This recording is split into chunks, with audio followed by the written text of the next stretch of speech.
I am not being defensive. Proverbs 18:19. An offended friend is harder to win back than a fortified city.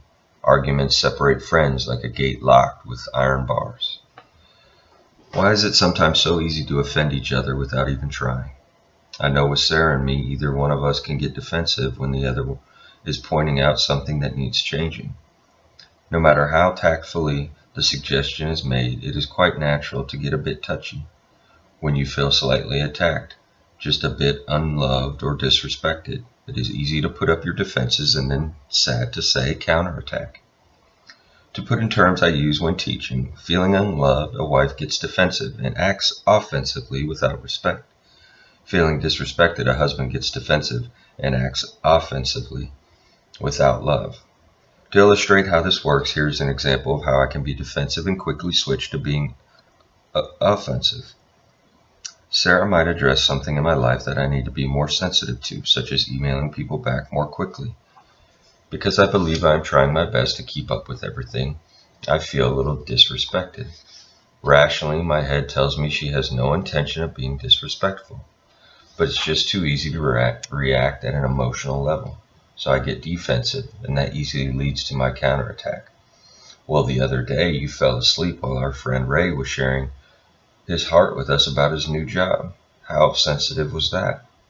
Of course, I should have not been so childish, but that twinge of defensiveness had me wanting to prove I was not so bad after all. I should have let it go, said I would try to get to the emails as soon as I could.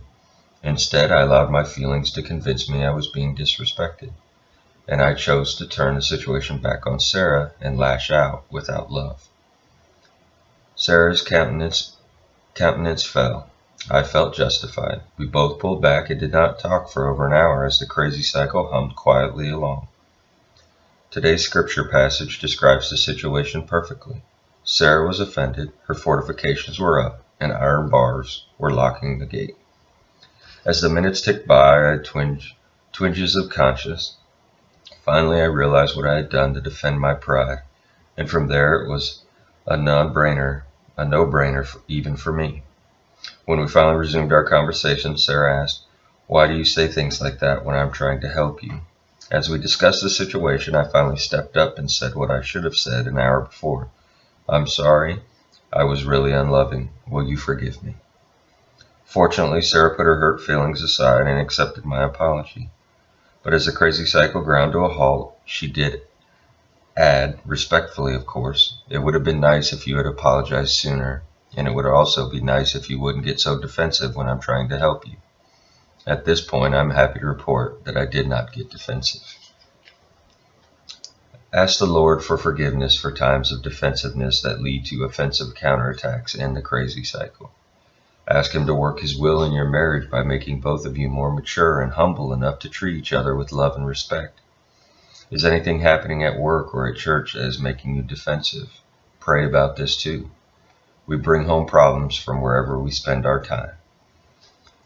Resolve that when your spouse tells you something about yourself that you don't like, you will not say, "Well, you do the same." Instead, you will make an effort to bite your tongue and not be defensive.